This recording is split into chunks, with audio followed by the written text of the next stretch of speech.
怪我させるわけにはいかん。やりてえだけだろ。 Halo guys, balik lagi dengan efek anime. Apa jadinya jika seluruh klandi yang ada di One Piece bersatu membentuk bajak laut terkuat dengan tekad yang ada di dalamnya? Terdengar tidak mungkin karena memang pembahasan ini hanyalah teori semata yang sengaja dibuat oleh fans One Piece. Bayangkan saja jika dalam dunia One Piece mereka memiliki bajak laut dengan marga yang sama yakni D, yang mana klan ini sudah sangat terkenal dari masa ke masa. Akankah pemerintah dunia bisa menaklukkan mereka? Atau mungkin saja pemerintah dunia akan tunduk dan patuh dengan kebebasan mereka yang sejak dulu memang memiliki sejarah yang sangat panjang. Lalu jika hal itu benar terjadi, maka seperti apa formasi yang akan sangat tepat bagi mereka para penyandang bajak laut klandi? Untuk menjawab rasa penasaran kalian, berikut kami telah berhasil merangkum beberapa teori dari kalangan fans One Piece mengenai formasi bajak laut jika semua anggotanya adalah klandi. Namun sebelum lanjut pembahasan ini lebih jauh, kami ingatkan lagi buat kalian yang baru menemukan channel ini, jangan lupa untuk klik tombol subscribe dan aktifkan notifikasi loncengnya agar selalu mendapatkan update informasi seputar anime menarik dari kami. Seperti yang sudah kita ketahui, jika kehendak D sepenuhnya atau sekitar 90% berisikan karakter paling rusak dan sangat berpengaruh dalam One Piece. Contohnya saja Roger dan Luffy. Mereka sama-sama kapten bajak laut yang seringkali membuat pemerintah dunia kewalahan dalam menghadapinya.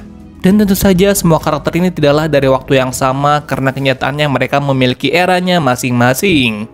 Bukan hanya ulah mereka saja yang menjadi hal utama di sini, karena faktanya hingga saat ini tekad mereka yang dinamai tekad D masih juga menjadi misteri yang belum bisa diungkapkan. Dan apa yang akan terjadi jika seandainya di masa sebelum terjadi berkekosongan, kelompok bajak laut D ini muncul pada masa itu? Akankah pemerintah dunia membiarkan mereka berlayar dengan damai? Dan apakah para klandi yang dari dalamnya bisa akur? Mungkin saja hal ini tidak akan mudah jika kita mengingat tidak semua klandi memiliki sifat yang sama dengan Luffy dan Roger. Baiklah, karena pembahasan kita kali ini adalah formasi bajak laut klandi, maka untuk urutan pertama kita akan menentukan siapa pemimpin bajak laut yang kuat ini. Dan kali ini yang cocok mengisi posisi tersebut tidak lain adalah Rock D. Sebek. Meskipun sebelumnya kami memiliki 3 kandidat yang cocok di sini selain Sebek. Selain Sebek sebagai kapten, kali ini tentunya Roger memiliki peran sebagai wakilnya. Jika kalian melihat watak Sebek yang serius, maka pastinya akan sangat cocok jika dia memiliki seorang wakil yang memiliki sifat usil layaknya Roger. Sekarang mereka harus kembali melanjutkan perjalanan setelah menentukan formasi tersebut. Kini siapa orang selanjutnya yang mereka temukan untuk menjadi anggota mereka berikutnya? Dan tak lama waktu berselang, Roger bertemu dengan pria misterius yang tengah minum di sebuah bar bersama dengan kekasihnya. Roger menyadari jika banyak mata yang sedang mengawasi pergerakan mereka berdua, terutama para pengunjung bar yang terpesona dengan kecantikan kekasih pria tersebut. Tak lama dari situ, tiba-tiba pria tersebut meninju salah seorang pria yang menggoda kekasihnya, sehingga kegaduhan pun akhirnya terjadi. Pria misterius itu kemudian meninju laki-laki yang telah berani menyentuh kekasihnya, sehingga semua orang kini tak ada yang berani mendekati mereka.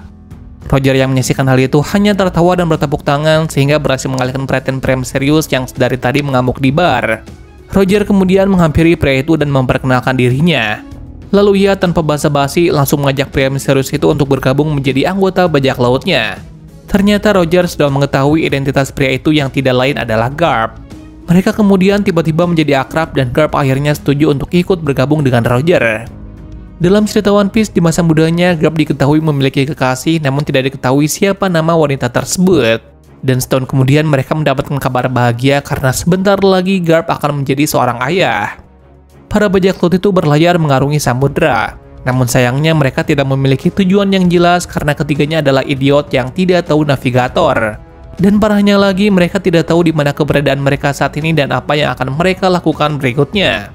Dengan tekad D serta kebodohan mereka, akhirnya mereka berlayar melintasi garis besar hingga kemudian waktu sudah berjalan selama 3 tahun lamanya. Mereka sangat membutuhkan navigator. Dan untungnya ketika mendarat di sebuah pulau, mereka bertemu dengan seorang wanita yang sangat anggun, dengan rambut pirang pucat dan senyuman yang lembut namun terlihat sangat tegas. Wanita itu bernama Portgas D. Roach. Ketika Roger pertama kali melihat mata wanita itu, dia kemudian langsung jatuh hati. Roger kemudian berusaha sekuat tenaga agar wanita cantik itu mau menjadi bagian dari perjalanan bajak lautnya. Upaya Roger tidak sia-sia setelah menyadari jika dia juga berasal dari klandi yang tentu saja menjadi salah satu kelebihan yang sangat diharapkan. Portgas D. Roach menyadari jika tidak ada pilihan lain selain ikut bergabung dengan pria itu. Ditambah lagi sifat Roger yang kemudian menghangatkan hatinya. Kini bajak laut D sudah memiliki seorang navigator yang cantik dan juga cerdas. Mereka kembali melanjutkan perjalanan dan kali ini sudah sampai di pulau lainnya. Terlihat di pulau itu tidak ada yang berani mendekati para bajak laut ini. Hingga pada akhirnya Rock disebek masuk ke dalam sebuah bar lalu menemukan seorang pria tua tengah asik meneguk minumannya di sana. Dia adalah Claudie Clover, seorang arkeolog dan profesor dalam serial One Piece. Tanpa basa-basi, Sebek yang sudah mengetahui identitas pria itu kemudian mengajaknya untuk ikut bergabung menjadi anggota bajak lautnya. Sehingga kemudian kru kali ini bukan hanya membawa tekad D saja, melainkan keinginan Ohara. Mereka akhirnya kembali melanjutkan perjalanan dan telah beberapa kali menyinggahi pulau. Hingga waktu sudah berjalan 10 tahun lamanya untuk mencari poneglyph yang dimaksud oleh Clover. Bajak laut D kini semakin kuat dan sangat terkenal. Mereka juga memiliki anak-anak yang terus tumbuh dari hari ke hari yang tentu saja akan meneruskan tekad mereka. Hingga pada suatu hari sampailah mereka di sebuah kerajaan yang sangat megah. Kerajaan tersebut ternyata sudah lama menunggu kedatangan para bajak laut ini. Dan tekad yang mereka tanamkan selama ini juga turut mempengaruhi kerajaan tersebut. Tak lama setelahnya, klan D juga mendirikan sebuah kerajaan yang sangat maju, yang mana banyak sekali ilmu pengetahuan serta teknologi di dalamnya. Ditambah lagi kini poneglyph sudah semakin dikembangkan. Namun pada suatu hari muncul sebuah kekacauan di mana ada sejumlah konflik yang menjadi pemicu terjadinya perang. Perang tersebut akhirnya menghancurkan kerajaan yang membuat orang tua mereka mati, dan keberadaan kerajaan mereka telah musnah. Sehingga kerajaan tersebut kemudian menyebarkan poneglyph ke berbagai tempat, dengan harapan jika anak-anak mereka kelak yang akan melanjutkan tekad yang telah mereka tanamkan sejak lama. Hingga pada akhirnya kerajaan D benar-benar musnah, dan kita akan menyebutnya sebagai abad kekosongan yang hampa yang sengaja dilupakan keberadaannya. Cerita kemudian menyisakan beberapa orang dengan inisial D yang berhasil selamat dalam kejadian besar tersebut.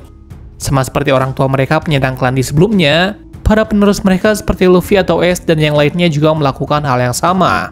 Mereka yang telah tumbuh dewasa pada era masa kini kemudian juga membentuk bajak laut mereka sendiri dengan semua anggota yang berinisial D. Dan tentu saja dengan tekad yang akan selalu melekat dalam diri mereka masing-masing. Kali ini semua yang mereka lakukan telah membuat pemerintah dunia terganggu, karena mereka menjadi bajak laut terkuat yang masuk pada era yang sangat brutal. Semua semakin berapi-api karena di dalamnya terdapat beberapa orang klan D yang sangat kuat seperti Luffy, Ace, Teach, Law, Vivi, Garp, dan juga Dragon. Mereka adalah klan D yang berhasil selamat dari peristiwa abad kekosongan, dan menjadi bajak laut terkuat yang berani secara terang-terangan menentang pemerintah dunia.